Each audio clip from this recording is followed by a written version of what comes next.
So hello to everybody who is joining us today. On behalf of Outright Action International, I'd like to welcome you all and thank you so much for joining Out Summit 2021 and of course for joining this session today. And our conversation will be on the realities of SOGI change efforts in Africa.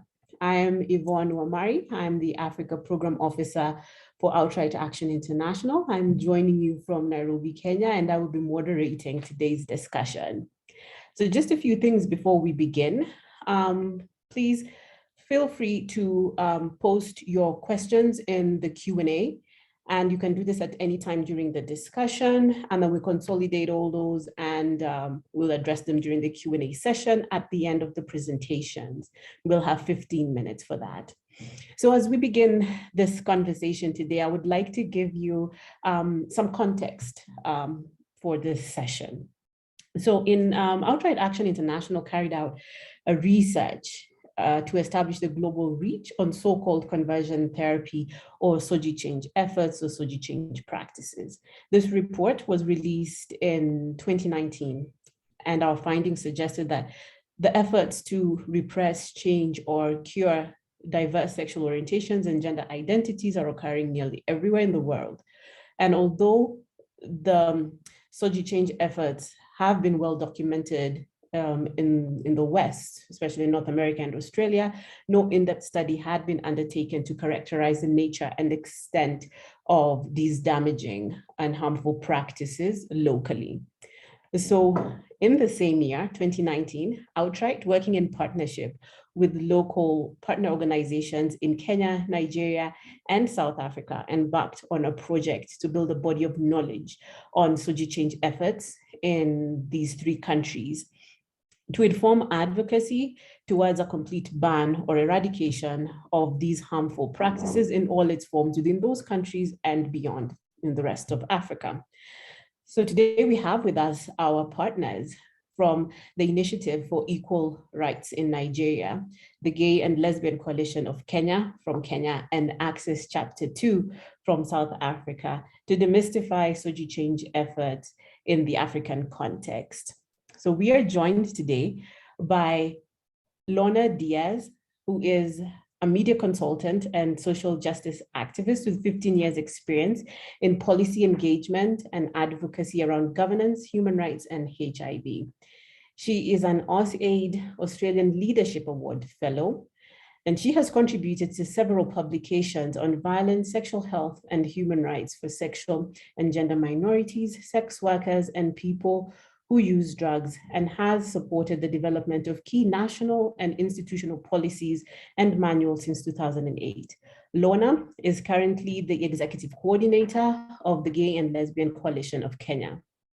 We also have with us Omolara Orie, who is a human rights lawyer, feminist, researcher, activist, who with a focus on women's rights and LGBTIQ rights. She has worked with various stakeholders and managed multi-country development projects focused on improving access to justice for women and LGBT persons.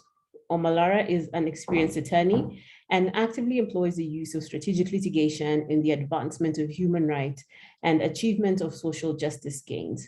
Omolara is the executive director of the Initiative for Equal Rights, a Nigerian-based organization working to end discrimination based on sexual orientation, gender identity, and sex characteristics. We also have with us Steve Letsike, who has more than 16 years experience in international high-level advocacy, public relations, and policy development. Her focus is on gender equality, human rights, public health, and broader democratic and accountable governance systems. She is the SANAC co-chairperson representing and leading the National Civil Society Forum with 18 constituency-based sectors. She also co-leads the National Task Team on the Department of Justice on hate crimes on SOGI. She further co-chairs the Commonwealth Equality Network, consisting of over 54 members from the Commonwealth member states. Steve is the Executive Director of Access Chapter 2 in South Africa, a human rights organization focusing on national and international advocacy to promote and protect the human rights and empowerment of women, girls, and LGBTIQ+ people in all their diversities. So welcome to the panelists for today. So our speakers will be sharing with us the preliminary findings from the national research on the nature and extent and impact of SOGI change efforts. And this is essentially to help us situate these practices in the larger context and the challenges faced by the larger context of challenges faced by LGBTIQ people in Kenya, Nigeria, and South Africa. So they have been carrying out their research since the commencement of the project in 2019, and they are now ready to share with us their findings from this research. They will also be sharing with us their approach to advocacy against these harmful practices in realizing a complete ban or eradication of SOGI change efforts in all its forms in Kenya, Nigeria, and South Africa. So with that, I'm going to open up the floor to Steve. Steve, you can begin and share with us the findings from your research in South Africa. So Steve, please feel free to unmute yourself and go ahead. Thank you so much, Yvonne. And good evening, good morning, good day to everybody joining Out Summit from different parts. And Yvonne, thank you so much for this session. It's really for some of us who've attended the Out Summit in person, and now we have this new norm of joining virtual Out Summit. We're still trying to get used to it, even 2 years later with this COVID crisis. Yvonne, I want to just reflect a little bit. We've titled even our presentation, "There's nothing therapeutic about conversion therapy," and some of the consideration we have to take. I think for us, it's also just a quick reflection that South Africa, a country with the constitution that is celebrated across the world, with quite a lot of legislative pieces. I can tell you, Yvonne, we've got over 18 legislative pieces that at least make reference to sexual orientation, gender identity.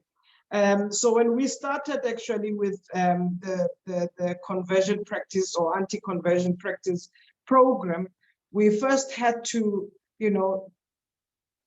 draw it down to first understand exactly what conversion therapy is. We don't use conversion therapy, we rather refer to conversion practices, knowing that it's not only just limited to the clinical aspect, it's also expanding to the cultural context, the traditional context, and religious context. But I think it's quite important to realize that in Africa, three things generate emotions, a few topics generate emotions whenever you talk about LGBTI people. Human rights, culture and tradition, and religion generates debates and emotional debates in the region, and where you actually can pick up quite a long or big issues around denial and homophobia and transphobia. So we did, of course, conduct both qualitative and quantitative research. And of course, through defining it, we had to obtain the ethics approval from University of Johannesburg, allowing us to ensure that we observe the ethics and the protocol accordingly. And of course, with our data that is collected, we did face-to-face, telephonic, and as well as survey that we conducted. I think it's also important, to realize that the term therapy derives, of course, from the node healing, and it's quite important to recognize that there's a healing intention to heal, to correct, and the practice itself very contrary that presents deeply the harmfulness and as well as detrimental interventions to rely on the medical, false, or even traditional ideas that people of same sex or other gender diverse need to change.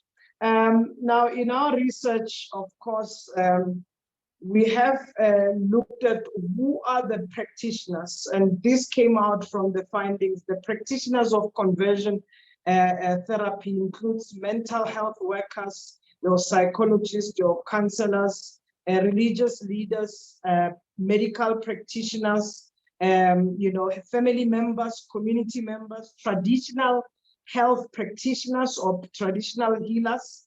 In our local term, we call them sangomas. The educators, but also the gatekeepers of toxic masculinity and compulsory heteronormativity. And I think there was no single event, where you can just sign into a conversion practice. The process of conversion practice continued with the degradation and assault of core of people who they are. And there, of course, the violation or repeated violation continued. Now, some of the findings, as I've indicated, our research looked at 3 research questions. What are the practice of conversion practices in South African context? Who are the perpetrators of conversion practice? And what are the implications, of course, of conversion practices? And as I indicated, both qualitative and quantitative. What we got to see or find from the research is that parents were the main perpetrators of conversion practices, and they are initiators of external sources to fix individuals, their children, whose sexual orientation or gender identity does not align, with the heteronormativity for that matter. And apart from engaging with external agents to facilitate the practice of conversion, in this case, parents would exclude the children from family events, activities to discourage and deny them, their expression of self-determination. The home environment came out where parents are the main, as I've said, are the main sources or that brings the external interventions. What we've also seen in terms of religious institutions, participants pointed out that they had a particular spiritual gift, be it singing in the worship teams, and they would be excluded from it, praying for others, ushers, and so forth. So they were subjected then to be excluded, but at the same time, there were various forms of religious aggression, such as prayer to remove their own demonic homosexual spirits, or they needed to be drinking water.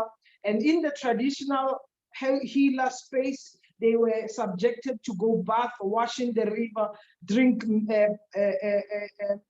herbs that are cooked or whatsoever. So these were some of the attempted interventions that we got.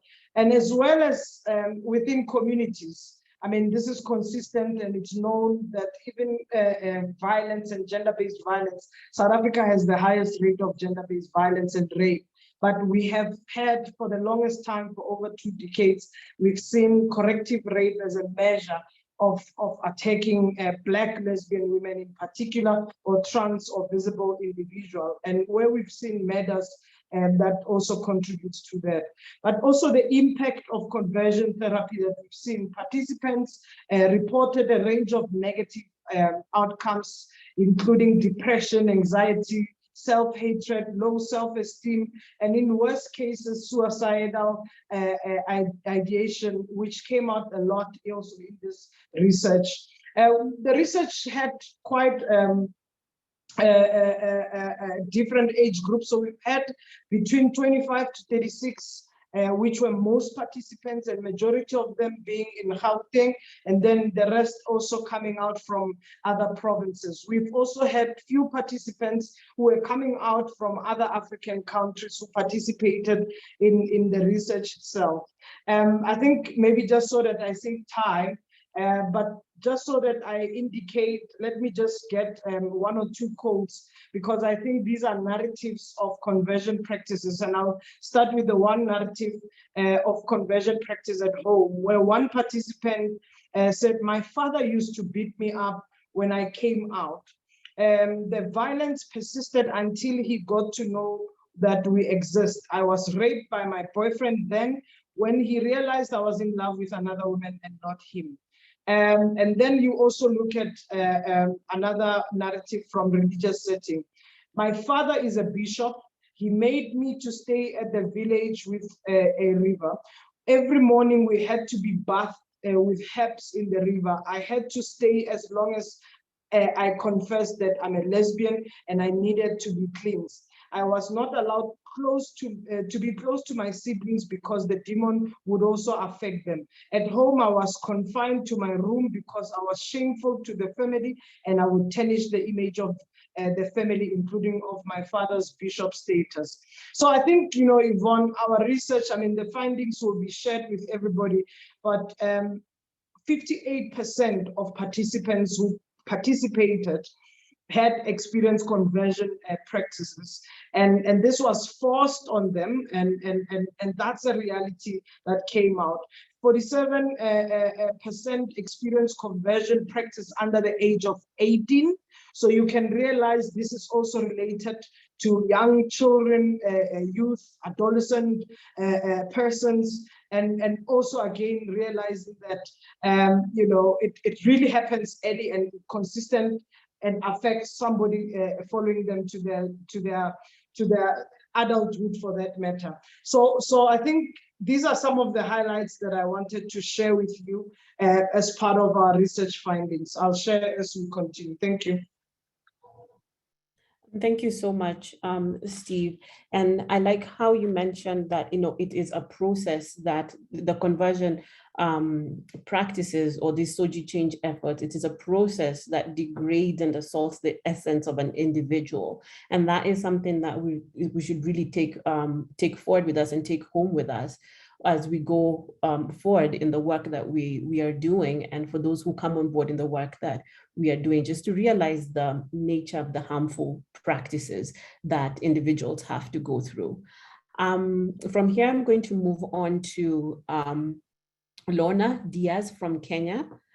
Lorna, you can just unmute yourself and turn on your video if you're able to, and you can share with us the preliminary findings from the research work that has been done in Kenya, that continues to be done in Kenya. Lorna, welcome. Thank you so much, Yvonne, and thank you to everyone for joining us to hear what we have to say about conversion practices in Kenya. Similar to Steve, at GALC, we have sought to identify the practitioners of conversion therapy, conversion change efforts programming, their method and rationale. We have sought to increase documentation of the lived experiences and realities of LGBTQIA+ people in Kenya with regards to conversion practices. By identifying specific cases, we have sought to establish a link between attitudes towards homosexuality, anti-homosexuality legislation, and the proliferation of conversion practices programming. We have sought to develop and create a tool that contains improved as well as new strategies to inform GALC's interventions going forward. Now, I will be very brief. So this study has focused on two main groups of people: the LGBTQIA+ community, as well as practitioners and the proponents of conversion practices. The respondents were of majority of age because we are environmentally bound by laws and by our opposition to work with people above the age of 18. So our respondents range from 19 years to 43 years old, with a majority in their mid-20s. in their early to mid-20s. And the respondents to this research so far are as follows in terms of the sex assigned from birth, gender identity, and sexual orientation. So at the time that we received our preliminary report, at least above 200 responses had been received thus far and growing. As you have said, Yvonne, we have continued doing this research in order to bring it to a close. And between the time I last reported and now, just today, I have heard that we received 626 responses out of 725, which is an incredible response rate. So now then, and what we have found is that while the basic findings, while the distribution hasn't changed much, the stories, the recounting of trauma has been so terribly dramatic that even our consultants were at pains to tell me what it is they had found, to the point that I needed to advise them to access our mental health services that we provide free of charge through a telecounseling service to all our community members who are in need.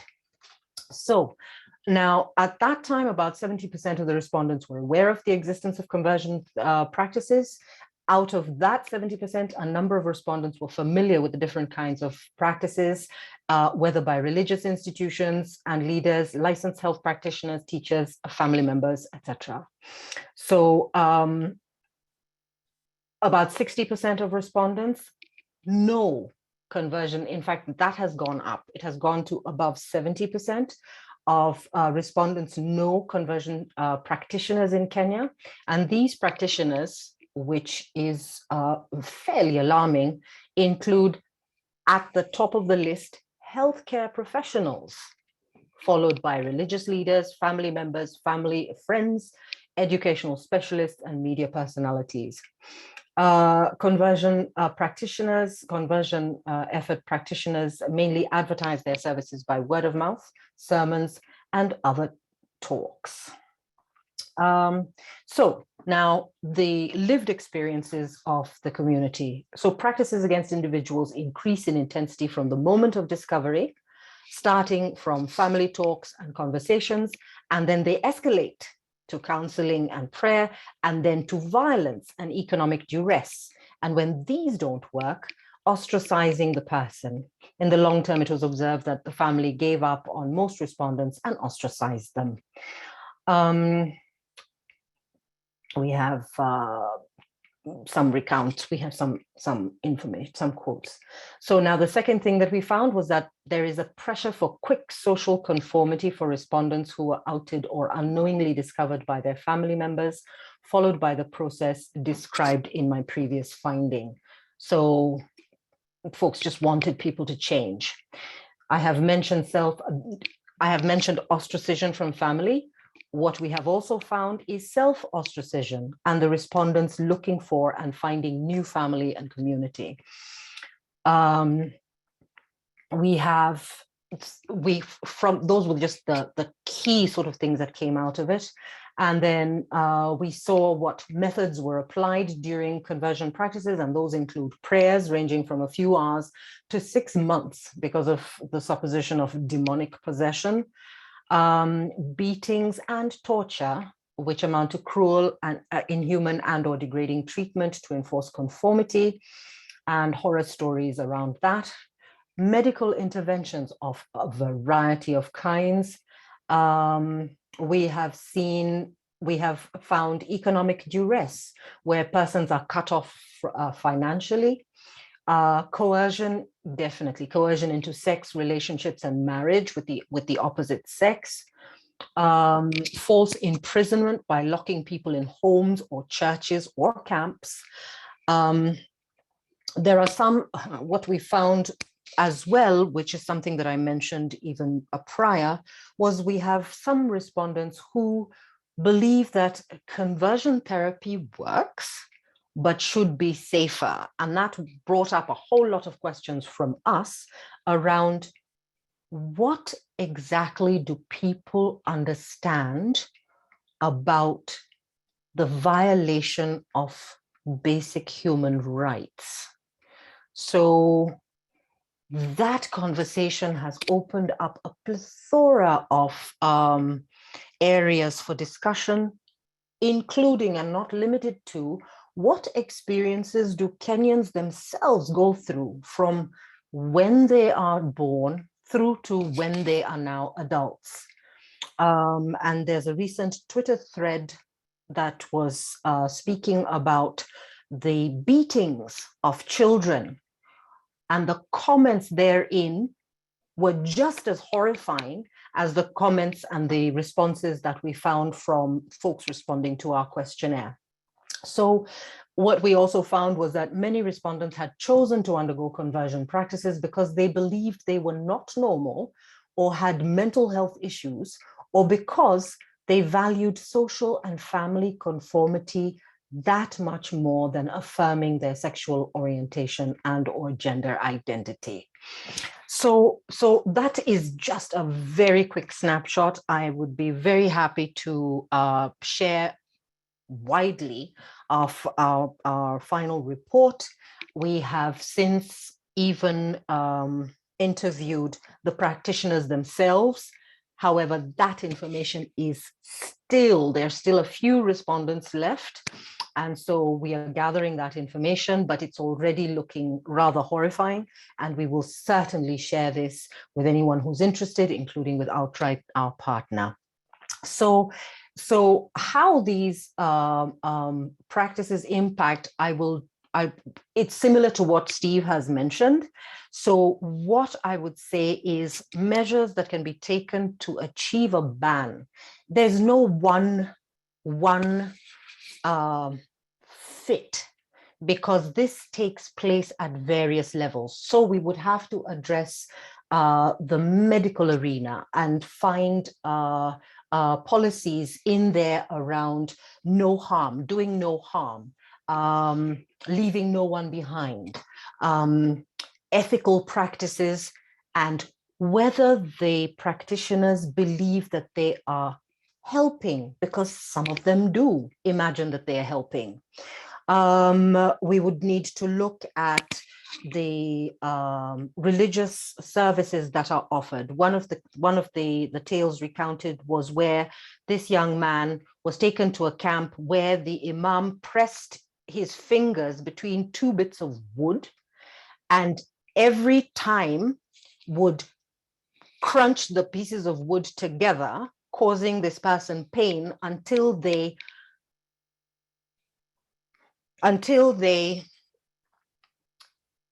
stated, so this is torture, until they stated that they were no longer queer. And so we would need to look at what constitutes grievous bodily harm and bring that into our litigation when we go down that road, because most certainly we will. What would local activists do to support? So like I said, it's a variety of arenas that we would be engaging with, similar to the way Australia has done. And then what would local activists do to support is interrogate, in the first instance, interrogate what harm looks like and interrogate what dignity means on an individual basis and on a community level basis, a population basis, because it is entirely possible that we are dealing with a population that is so deeply traumatized that the normalization of violence of unprecedented proportions is actually a thing. And so even as we go forward, our programming will be not so much of a silo, but we would be looking at our various partners around other issues of resistance on whether or not their constituents that are experiencing oppression understand what being humane is and what humanity means and what personhood means. because perhaps if we don't address that, then we're throwing like dandelions into the sky, so that wherever they land, they will take root and start to flower. That's not the way it's going to work. So even our approach will need to be vastly different going forward.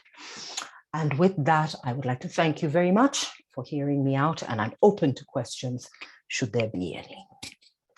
Well, thank you so much, Lorna. And I think it's quite concerning to hear some of the findings that you have shared, that there are actually individuals that seek out these practices because they believe that they are not normal and would rather conform to societal dictates. And also, as you mentioned, that there are people who actually believe that conversion practices or social change efforts works, but it should be safer. So it would be interesting to hear from those, what would that look like, but we all know that these practices are simply harmful and they do not work.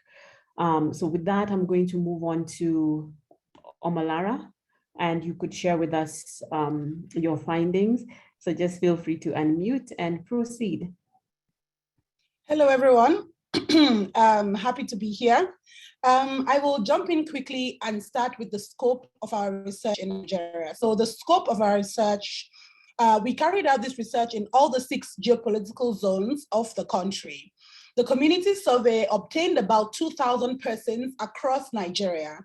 For the research aspect on psychologists and medical practitioners, the study really targeted lecturers and students from federal universities located across the 6 geopolitical zones, as well as practicing psychologists in this region.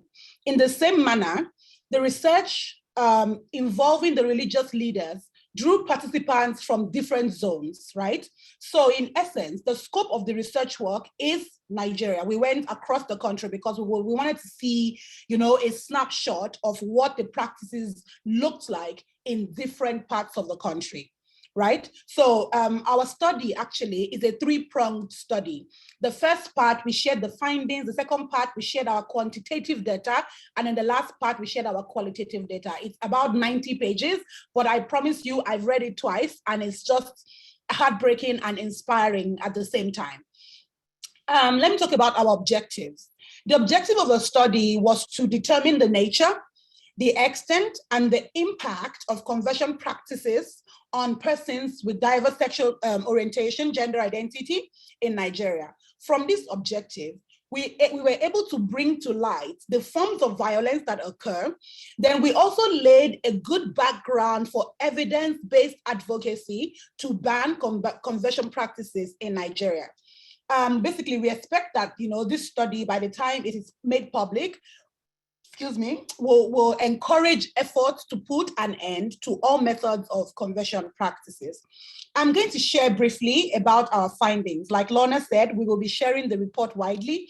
The report is ready. I think Yvonne will be able to see it sometime this week. Now, the research focused on eliminating one of the most pervasive forms of discrimination and violence against LGBT persons in Nigeria, which is conversion practices, right? Findings from the survey with the mental health practitioners and students, right, showed us that psychology students in Nigerian tertiary institutions are not systematically taught topics on LGBT issues. They usually do not come up, including methods on conversion practices.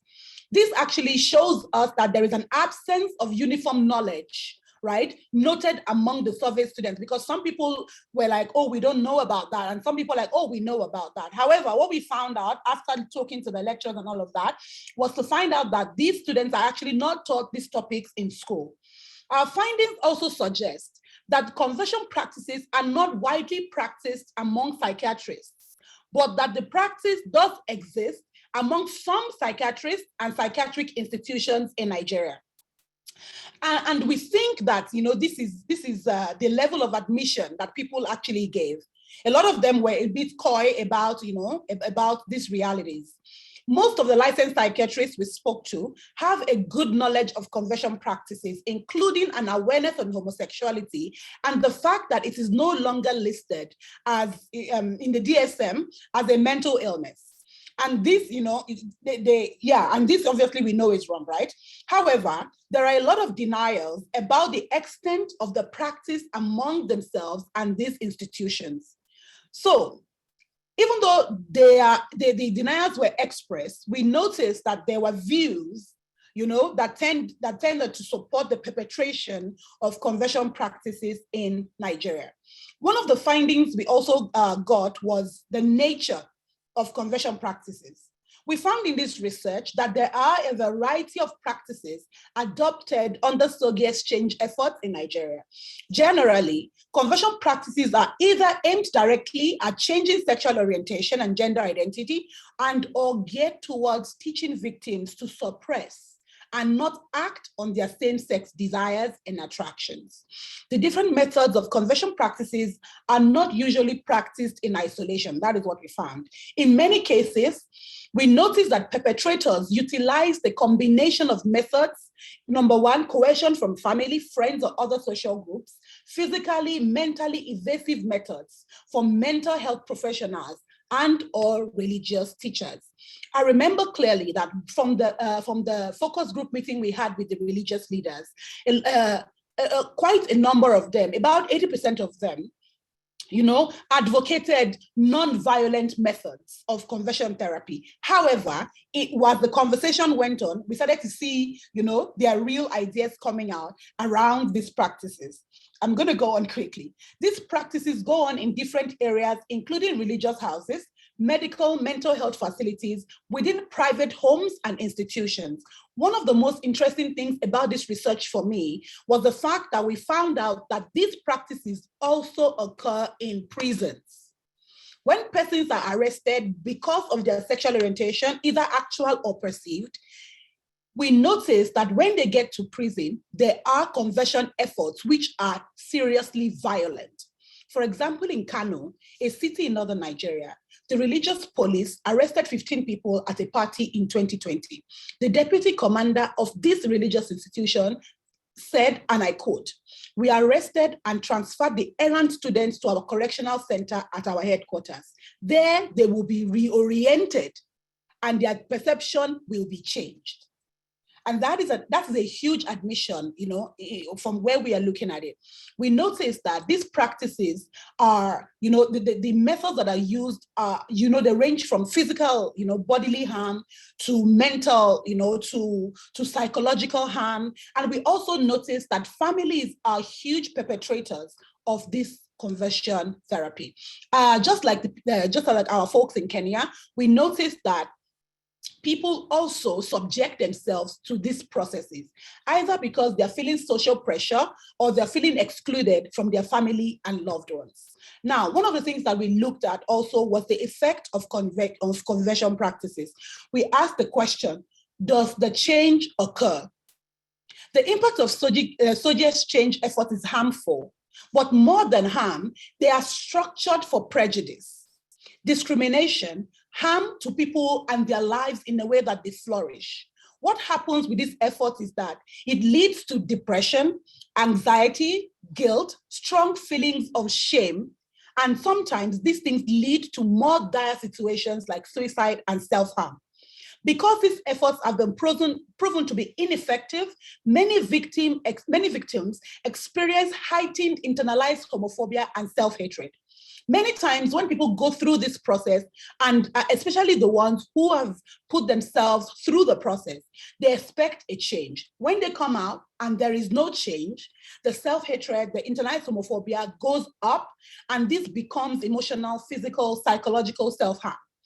Now, what we found in this research is that no, the change does not occur, or rarely ever does occur, as evidence has proven. Conversion practices attempt to pathologize, erase, and negate the identity of individuals, and it leads to extreme consequences on their integrity, their well-being, and it does not lead to any change. One other thing that our finding shows is that conversion practices do not alter sexuality or gender diverse nature of the survivors. Rather, the efforts that are taking place, that are used in this process, cause trauma, social isolation, mental health effects, loss of identity, and so on.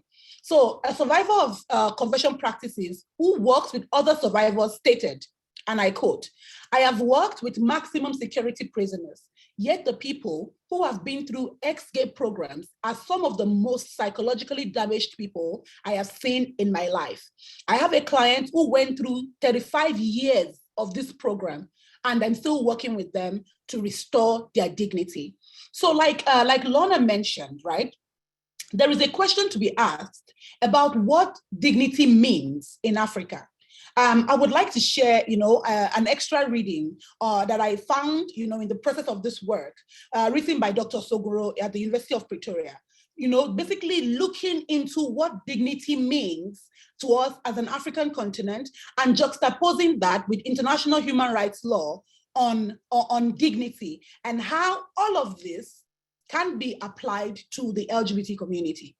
One of the things that we noticed also in this research is that there is little or no humanity accorded to persons who are assumed to be or are actually LGBT in Nigeria. So these things kind of make it easy for people to be targeted for conversion, for people's humanity to be based on conversion.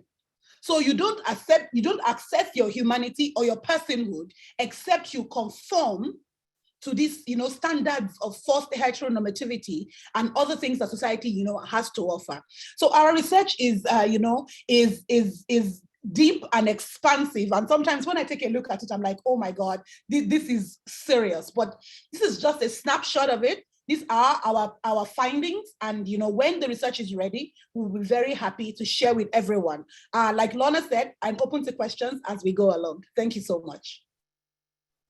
Okay, thank you so much, Omolara, for sharing your findings. And I think it's very sad when we hear what you're all sharing, and we can easily see the cross-cutting similarities of how these harmful practices manifest in Africa, I would say, because they're very similar. We have families and being the perpetrators of these practices, but also being the instigators of these practices. And they take on very similar forms across board.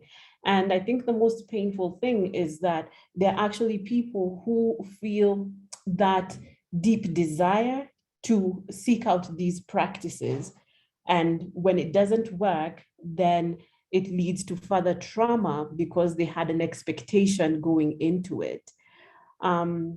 So at this point, I'm going to move in to the Q&A session of, and just looking at the Q&A, just open that.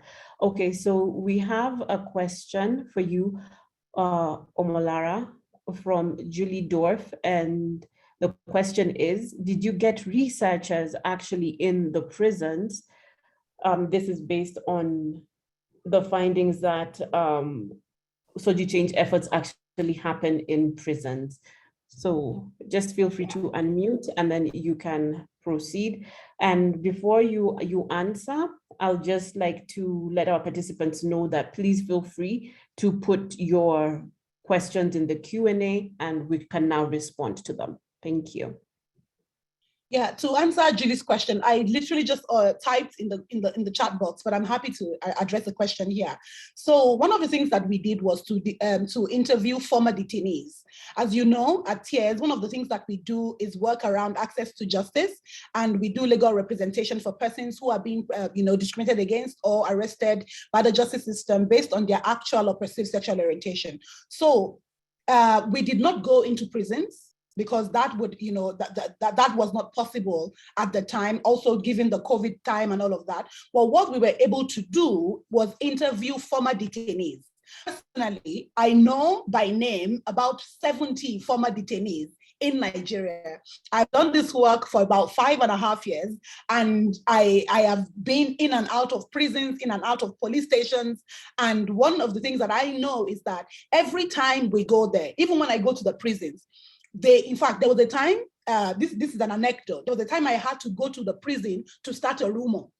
I literally went to a prison and planted a rumor because the people in the prison had heard that the detainees were queer.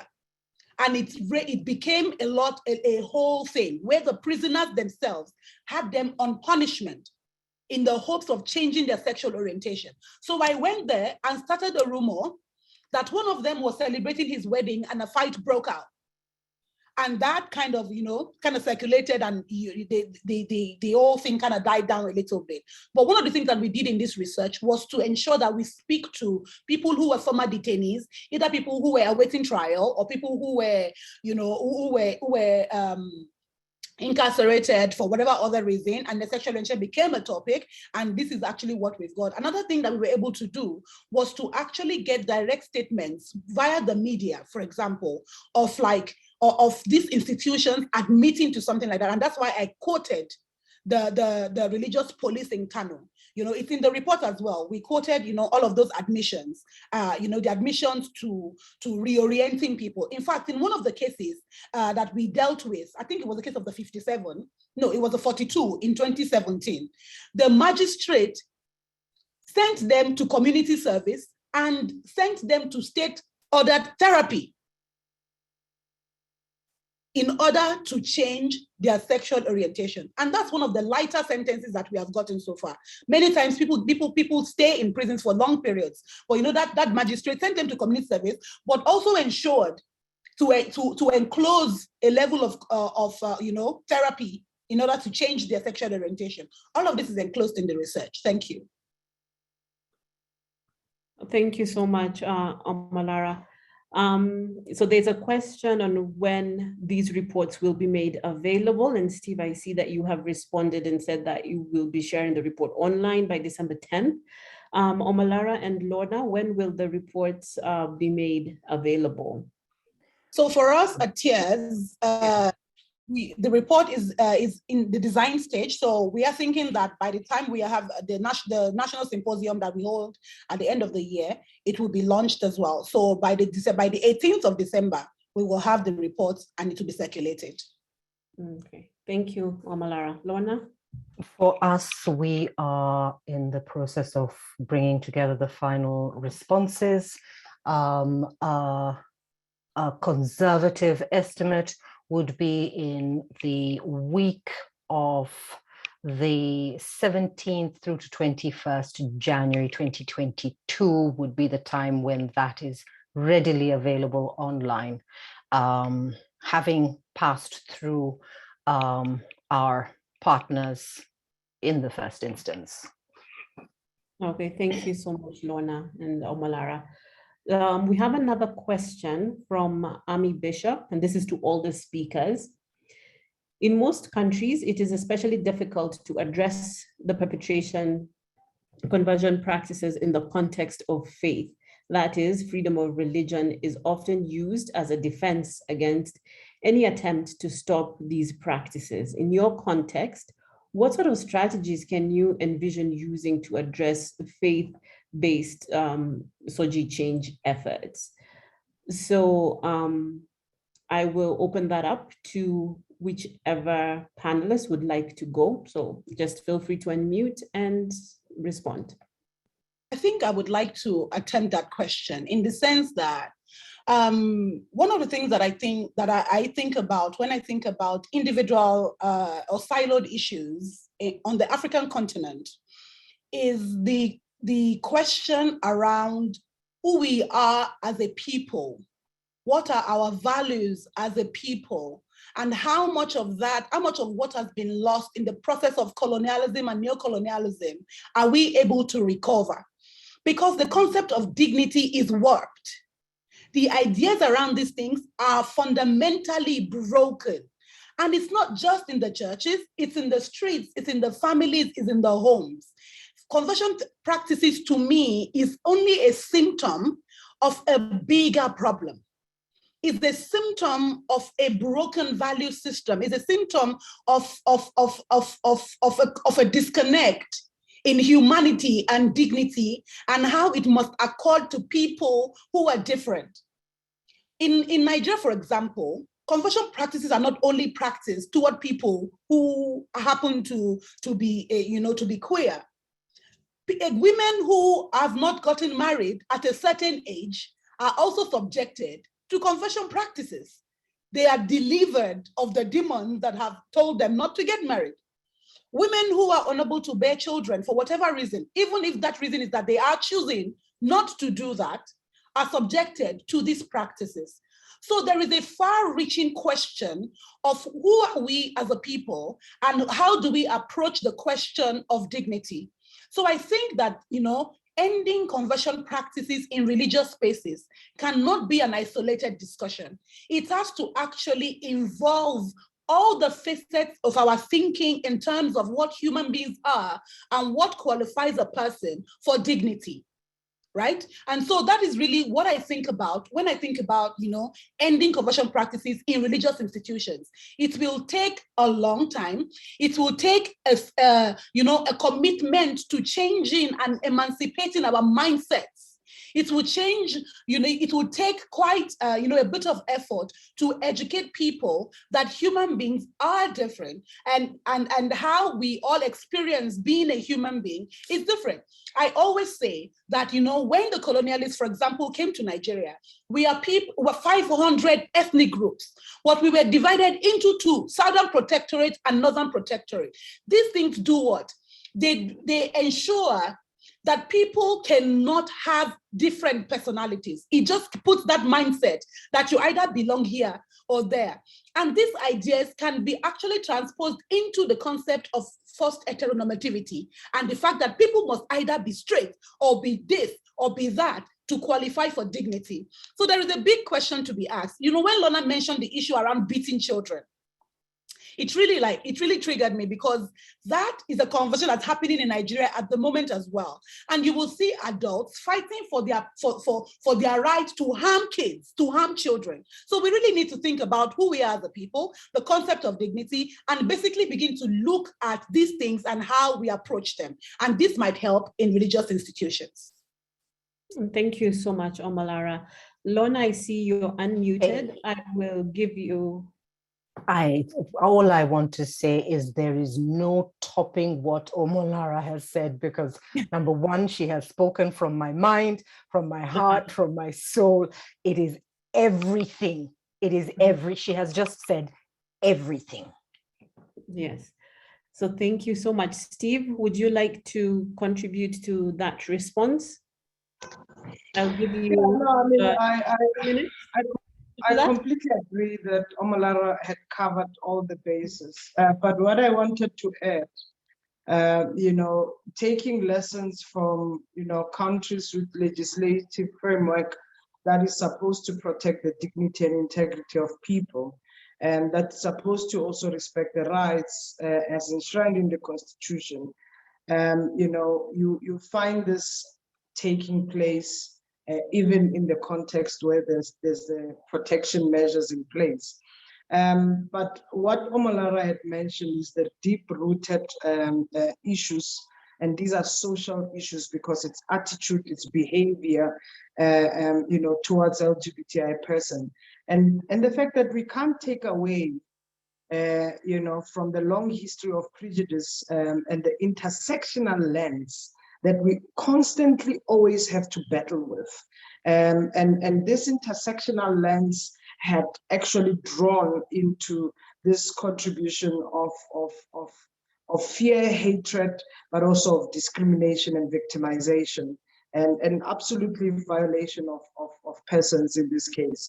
So we have too many struggles to fight, but also with these too many struggles to fight, our bodies and our lives have become a crime scene. So we have to understand that on the one end, we have to battle with unleashing the dynamics of social change, behavior change, but at the same time, we have to think through what it means to respond and to make sure there are preventative measures in place for that. Thank you. Thank you so much, Steve. And in the interest of time, I see that we are running out of time. So if anybody wants to engage with the panelists, please feel free to do so on Feedloop. You would be able to send them messages and they would be able to respond. At this point, I'm just going to extend my appreciation to the panelists and for everybody who has attended this session today. The conversation does not end here, and I'm hoping that we can continue to raise awareness on this issue and get on board with the work that is being done by Outright and our partner organizations to challenge these harmful practices. There is a link that has been posted on the chat box. It is a post evaluation. It's a post-session evaluation. Please fill that in and let us know your thoughts. I would also like to invite you all to join us in the next segment of the OutSummit sessions that are coming up. So at this point, thank you all so much, and may you all have a lovely morning, afternoon, or evening. Thank you.